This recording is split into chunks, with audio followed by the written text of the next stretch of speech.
My personal experience as a manager is I would have those separate from an annual review. However, at the same time, if it's a recent trend, you can't shy away from it. The employee or the report is depending on you to give them straightforward honesty, right? And sometimes that hurts, hopefully most of the time it doesn't. But you're depending on getting that information, whether it be good, bad, or ugly, so that you can, do your job more professionally.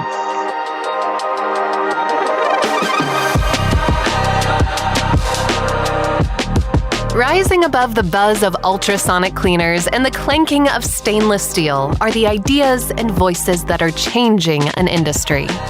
You're listening to the Beyond Clean podcast, the central nexus for the people, processes, and products that are improving our sterile processing world. Each week, we speak with frontline technicians, CEOs, engineers, and entrepreneurs with a common goal: to help you fight dirty, every instrument, every time. Whether you're tuning in for education or inspiration, we're glad you did. Now turn on those washers and turn up the volume. It's time to go beyond clean.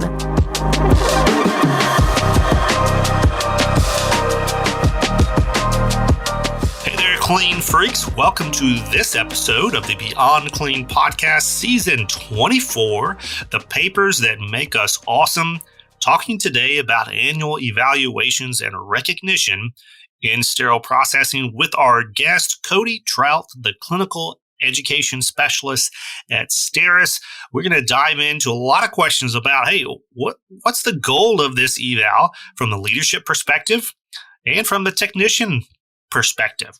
What role does recognition play in the annual eval and maybe even outside of the eval process? And what is the annual eval in the first place? If you're a new technician, or maybe if you've transferred into a new location that does annual evals a little bit differently than what you've had in the past, what should you expect in this experience from the bottom to the top? We're going to cover all that and more in our interview here with Cody Troutt.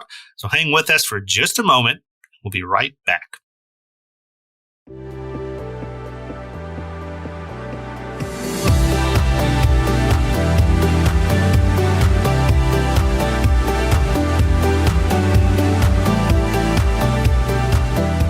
From the studios of Healthcare HQ, you're listening to Beyond Clean, the global voice of sterile processing. All right, now we're here in studio with Cody Troutt, clinical education specialist at Steris. And, you may recognize Cody's name and voice. He's been around the Beyond Clean network here for a while. Used to be a member of our Beyond Clean advisory group. And he's also been on some conferences. Actually, I think, Cody, you were on a conference that talked about a similar theme, perhaps, on our career growth conference a few years ago. Either way, it's good to have you back in the studio. And we're excited today to talk about annual evals and recognition with you. Thanks for having me, Hank. I'm always glad to come on the show and talk to you guys and your audience. And I will always be a advisory group member at heart. I will always be part of that. And yes, we did a similar topic a few seasons ago. That's accurate. What's exciting about this industry, and then obviously what we're doing here at Beyond Clean, is no matter where you work, no matter what you do, if you care about the industry, we can come up with creative ways to work together and do fun things together. So it's nice to get you back in the studio with us for this. So annual evals, it's something that once you have a couple, you kind of feel like, okay, I got this thing down, both on the technician side, I know what to expect, and then on the leadership side, okay, I know how these things flow. Let's maybe start with a category of listeners who maybe they're within their 1 year in sterile process. We got a lot of new folks coming into the industry every single month. So something tells me there's going to be a good chunk of folks that have never had an annual evaluation in sterile processing. So I want to start there, Cody, and just say, what should they be expecting? What's going to happen in this conversation, or maybe what might happen? We won't say should in this episode. We'll leave the shoulds and the shalls to Amy, but we'll talk about what might happen. What could they expect once they walk in the office for their annual eval? Yeah, Hank, I mean, first I'd like to say if you're within your first year of sterile processing, welcome. It gets better. You learn more. Things get faster. The details come together. Hang in there. Don't quit. It's worth it, and it's a great ride. And if you're willing to stick with it, it's very rewarding. Just look at Hank. But what I would say, especially for your first one, it's to some extent going to be manager dependent because remember, at the end of the day, we're all people and all people are different. You're going to be told the things that you've done well, and you're going to be told the things that maybe you have an opportunity with. Now, maybe that's a skill set. Maybe it's a soft skill with interaction. So in theory, in a good annual review, you should already kind of have a little bit of an idea of what's going to be said. The managers on the P's and Q's, if you've got some type of measurement device in the department, whether that's quality, productivity, any of those things present, those are going to kind of be an indicator to some extent of how the conversation is going to go. Your comment about every leader is different, so every annual evaluation is going to be different is potentially going to be the understatement of the episode because I think that's so true. It's almost too true. And, this goes back to some of the documentation conversations we've had in the rest of the season, but part of good documentation is a standard experience. So if you're going, to use other analogies, if you're going to be documenting a steam sterilization load, you want to look at that document and you should see the same document and the same documentation from load to load to load. And yet, because of the human factor in this type of conversation, annual eval, it's a human evaluating another human. Those differences in that standardization just is really, really difficult to maintain, both from the leadership side of the equation. And then obviously, because every technician is different, they're all going to get different feedback based on how they have performed over the last year. So I think that's frustrating potentially for perfectionists like me and maybe some others in the space who want to know exactly what I need to do, and I want to do it, and I want the feedback to be exactly the way that I expected. And yet that's not what happens when you walk into that manager office many times. So you've obviously led people like that and potentially like me who come in expecting one thing, and then you can even see it on their face as they're coming through this evaluation experience that they're not getting what they expected or what they wanted. How have you dealt with that situation in a way that, hopefully by the time they leave the office, even if they don't agree with what was said, they understand the reasons and, to your point, the measurements behind it, because that's part and parcel with this. There is some kind of measurement that's going on, some kind of standard that you're being compared to. Yeah. So I will say this, especially for young, less experienced managers, the ones that you think are going to go easy, those are the ones to be careful with. So those are the ones that often bite you. The ones you expect to go bad, sometimes they do go bad, sometimes not as bad as you would think. So for your young managers, the ones that you expect to go easy and seamless are the dangerous ones. But to your point, to answer your question, having those measurables present, I don't want to call it a safety net because it's not really a safety net. I mean, it's there for a reason. It's there for intention because the department has goals. Those goals are based on bigger goals. And so to drive the department's goals, you set the individual's goals. You want the individuals to meet or attain those goals. And so I say all that because when you come into the meeting, you're going to already have an idea whether you met those or not. Now, there are going to be some things that are involved that are not associated with the things that are being measured. You can argue that you can't measure being on time, or maybe you're hitting the clock every day, but when are you making it to the department? Right. And the little nuance there, yeah. Yeah. And so those things are in there. And sometimes that may be an appropriate opportunity to bring those conversations to light. My personal experience as a manager is I would have those separate from an annual review. However, at the same time, if it's a recent trend, you can't shy away from it. the employee or the report is depending on you to give them straightforward honesty, right? And sometimes that hurts. Hopefully, most of the time it doesn't.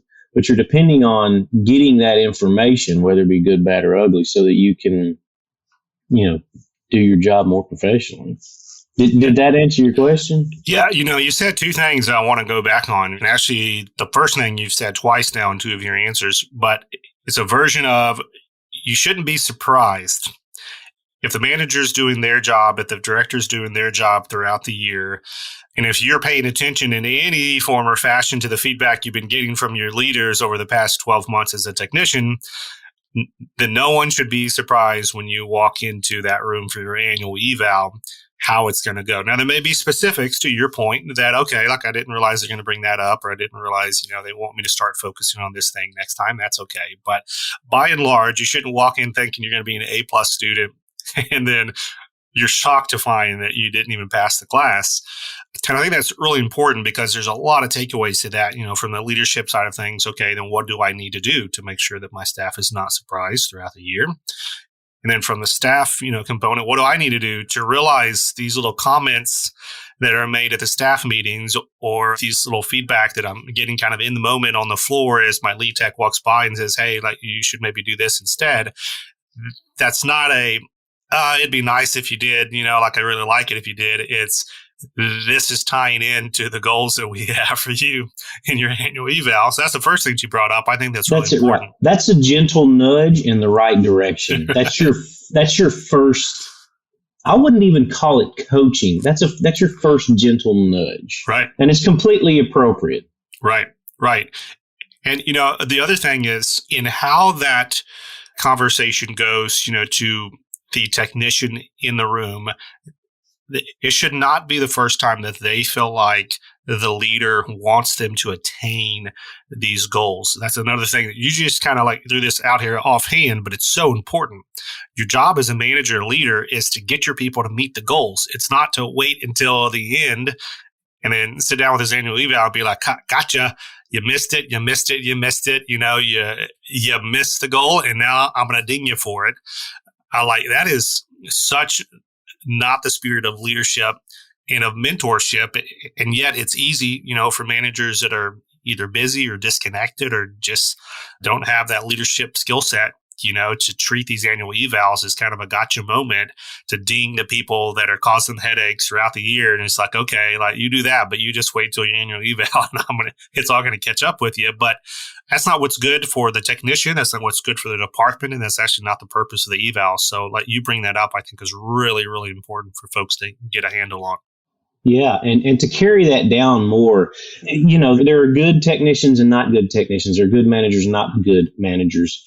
We won't go down that rabbit hole, but the whole gotcha game, I think there is little to no incentive for a manager to play that game. And what I mean by that is managers are almost never out to get you, right? Because if they do get you, then they have a ton of paperwork that follows. Then following the paperwork, they have to go through the entire hiring process, the onboarding process. I mean, it's really, there's a lot of incentive to improve whatever deficit, the conversation is about. That is almost always a better option than the gotcha game. So, just want to make sure we put that out there. And then, if you're from a frontline technician's perspective, if you're on the front line, you're doing the job that is so vital to the entire industry, and your team lead comes along and they give you that little nugget. Hey, when you're doing these trays, do your integrators like this instead of like this. Maybe try this technique instead of that technique. Okay, they are telling you what to do, but there's a reason. Right. And most of the time, it's not because they're bossy or want to be a boss. It's because they've probably been there and have been doing that for a while. And, there were reasons or experiences that have led them to that point. And a lot of times that stuff is top down. So those little nuggets. So when I tell you that coaching that happens there, that may have even come from your director manager down to your team lead. And so all those things feed back up, and then they're going to say, hey, when you talk to, the technician, did you mention this? I absolutely did. Okay. That's noted, right? And all those are positive coaches. Don't take it as a negative. Those are positive coaches because they are investing in you. They're investing in your skill set and your abilities because they want you to be the best and they want you to be on their team. That's why they're pouring effort into you. Yeah, there's a concept out there. You may have even done some work in your MBA program called organizational development. And there's a lot that goes into that category. But, one of the things, going back to another comment that you made that references, is the function of individual goals in driving the organizational goals. It's important in sterile processing. Like, we can kind of get tunnel vision, and our job is to reprocess surgical instruments. Our customer is the operating room, and then forget like this whole hospital is one organization.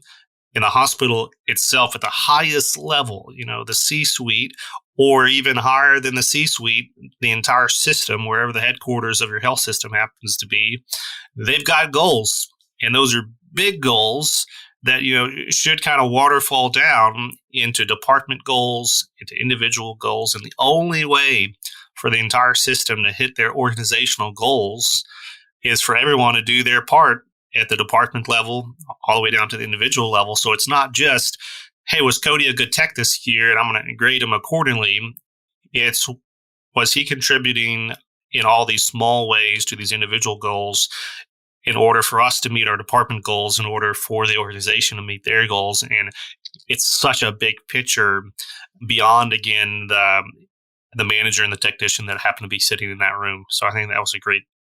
Absolutely. And then pulling that back into the annual eval, did Cody reach all his goals? And if he did not, during the annual eval process, what can we do to address it? What can we do to help him meet his goals next year so that we can meet our goals, so that next level up can meet their goals?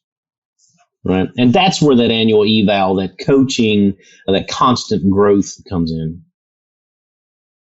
We've kind of danced around this next question a little bit, but I want to ask it kind of straightforward. The process of self-evaluation, not every department organization does these kind of self-evals. That's kind of where you get to sit down before your eval and grade yourself on whatever measurement scale that is.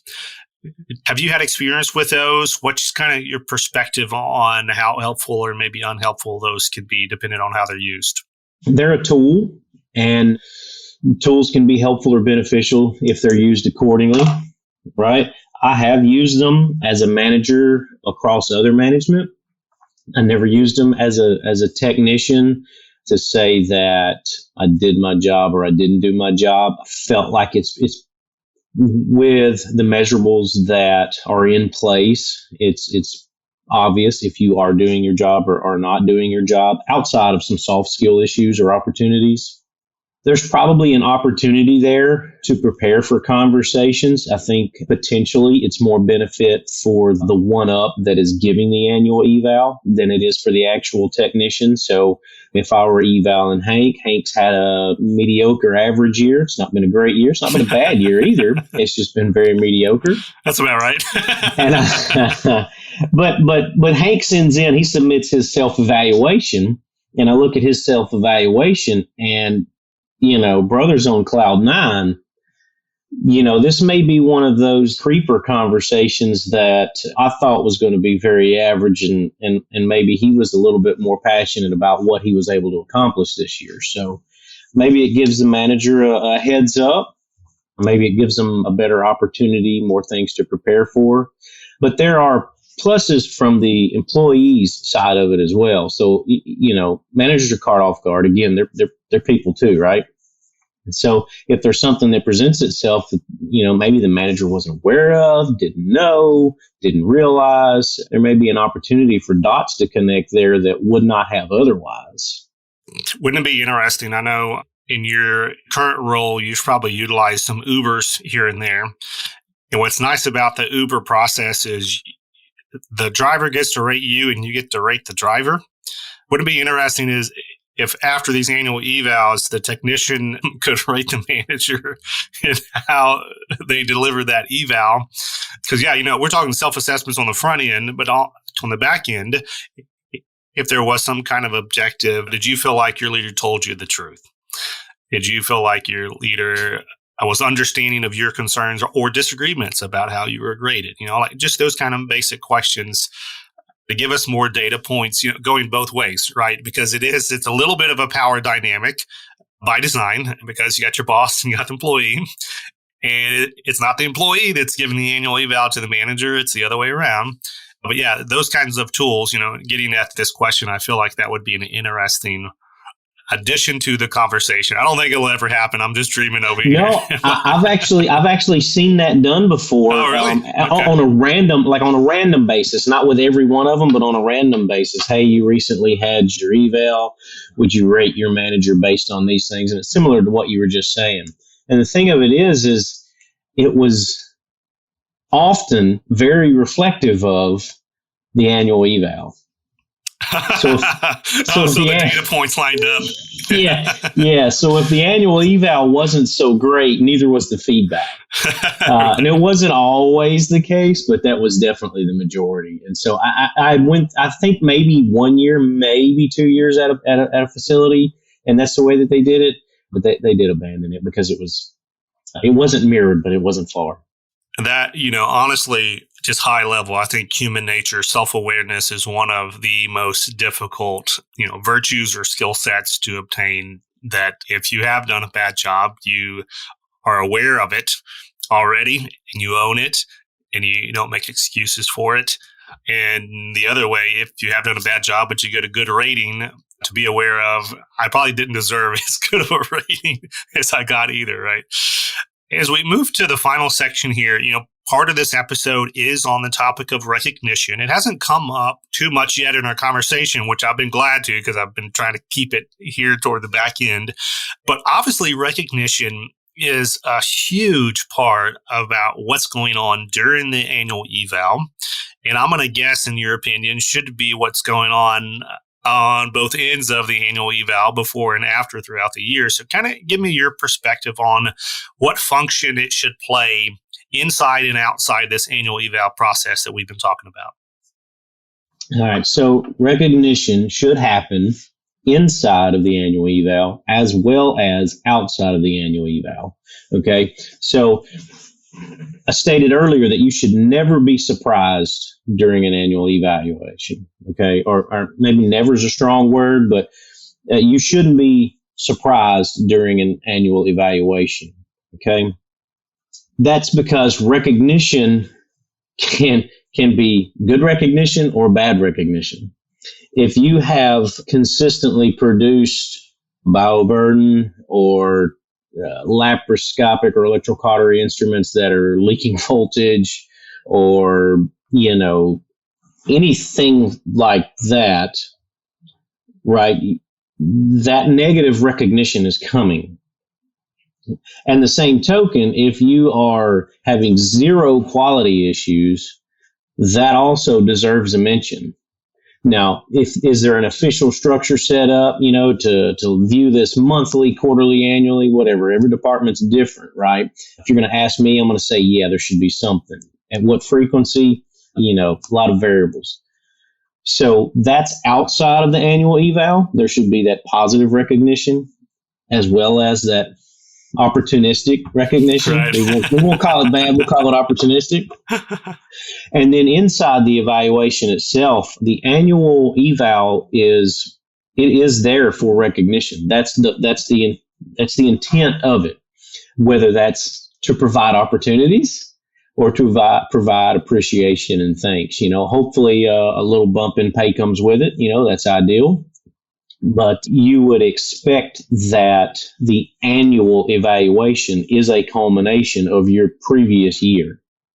So if you had several opportunities, there should be more opportunities or a restatement of those in the annual eval. If you've had several positive, then, I think you can, again, expect, a culmination of the year in that annual eval. So, the perfectionist in me is hearing what you're saying and immediately thinking, okay, like let's say the first couple of months of the year, I was that guy who was just missing these laparoscopic inspection points, right? Or seeing some cracks or seeing some voltage release. And I know it's coming, right? So like this is March, my annual eval is December. Am I just going to wait until December, to get my comeuppance? Or can I come to my leaders and be like, all right, y'all, I know I messed up these last couple of months. What can I do between April and December to not have to talk about this again in December?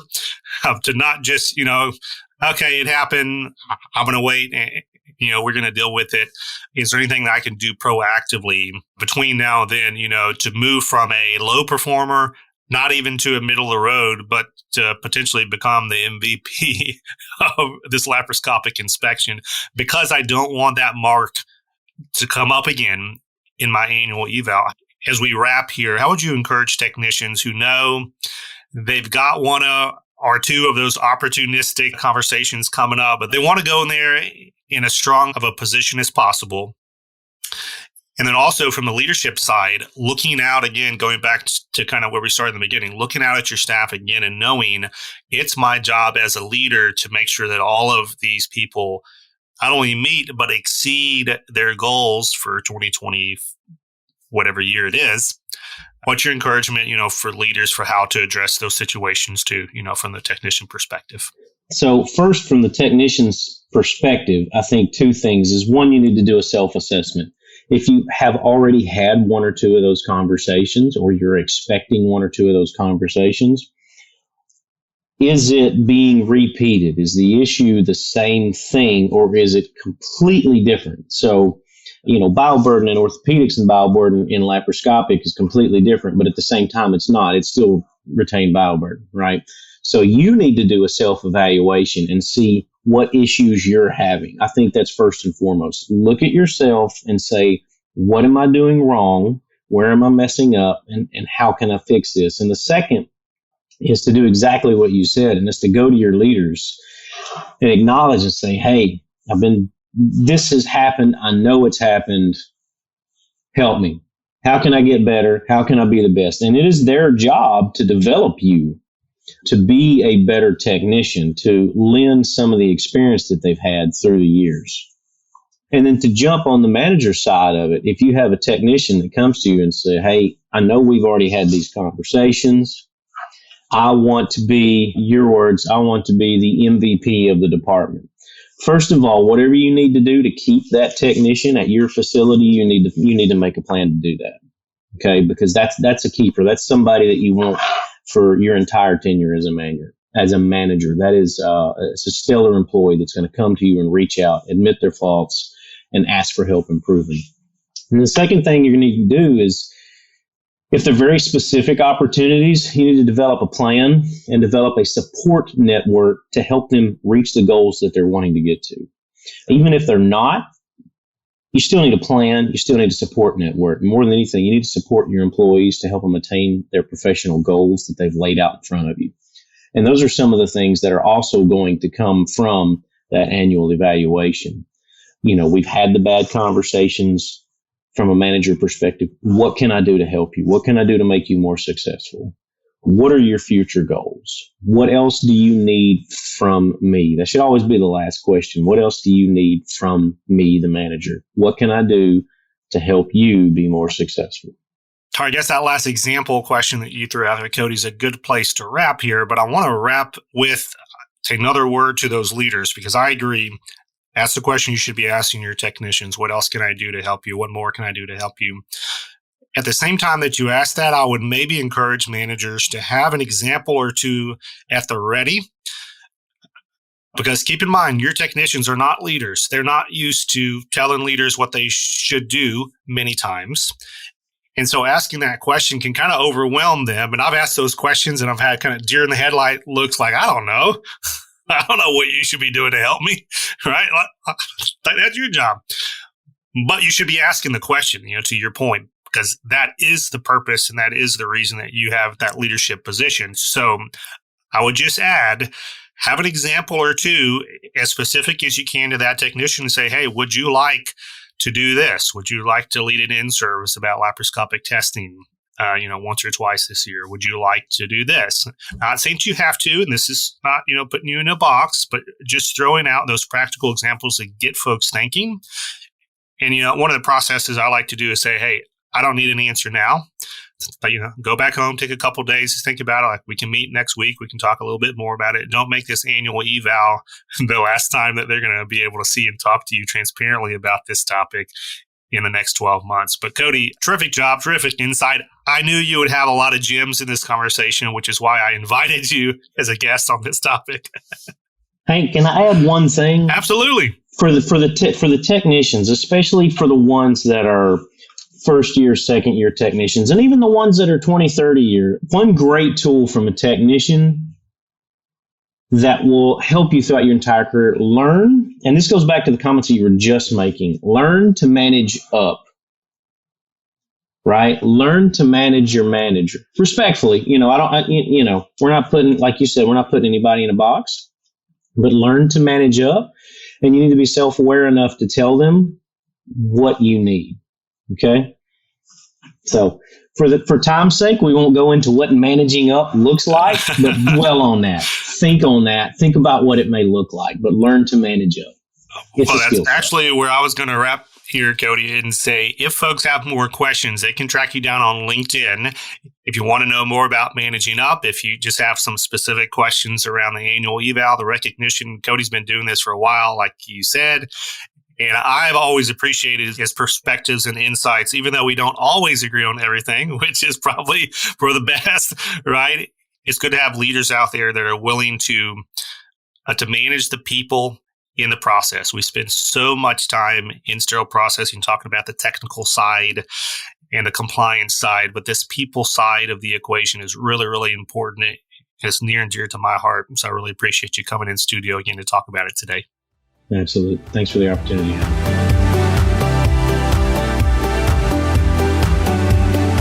And that was Cody Troutt, Clinical Education Specialist at Steris. What an episode today.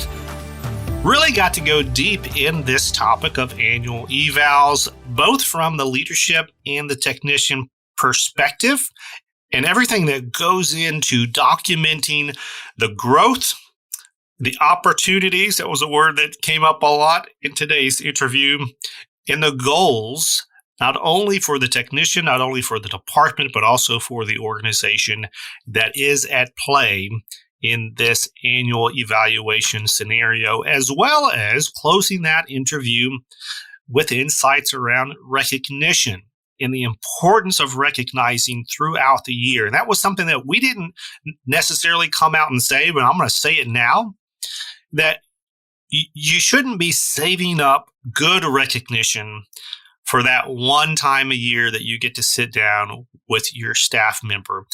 And this goes both ways. I know a lot of this conversation has been kind of, what does this mean for the technician? But just like Cody said, managing up is one of those skill sets that every technician should begin cultivating early on in their career. I would also say recognizing up is a nice gift. What I mean by that is technicians aren't the only ones with opportunities for improvement and with great things that need to be recognized. If you see one of your leaders, if it's your lead tech, if it's your supervisor, if it's your manager or director, doing well in their role, recognize them for it. It doesn't have to be a big flashy thing. It doesn't have to be in front of other people. It can just be stopping by their office and be like, hey, Judy, I just really want to let you know that I see how hard you're working in X, Y, and Z or in this project. And we really appreciate it as a staff team. And we want to let you know that. Those kind of conversations are really, really helpful and encouraging for leaders, because let's face it, a lot of our leaders don't get the recognition that our staff does, because everyone's so focused on recognizing the staff, or they should be, that it's very easy to forget that, hey, these lead techs, these supervisors, these managers, there's people too. And just like everyone loves to be recognized, our leaders love it too. And if they deserve it, you should be willing to give it to them. All right. That's going to do it for this episode. And We've got one more episode to wrap up this season. We're wrapping up with IFUs in the Paper That Make Us Awesome season. We're talking about IFUs, and we're going to be talking to Ralph Basile, one of the kings of IFU information. So stay tuned. It's going to be a terrific episode 8 to wrap up this season 24. And until we talk to you then, keep fighting dirty. Thank you for listening to this week's episode of Beyond Clean. As a reminder, you can help support us by subscribing to Beyond Clean on your favorite podcast app, or by downloading the smartphone app on iPhone or Android. Simply search for Beyond Clean in the App Store or Google Play. The best thing about downloading the smartphone app is that you can access bonus content for certain episodes and view episodes in certain categories, like articles on the go and vendor spotlights. Are you following us on LinkedIn or Facebook yet? If you are and you love an episode or post, then let your social network know about it. Like, comment, or share our posts along with your thoughts and keep the conversation going. If you have any topics or guests that you would like to recommend for a future episode, just send us an email to info@beyondclean.net. We look forward to hearing from you.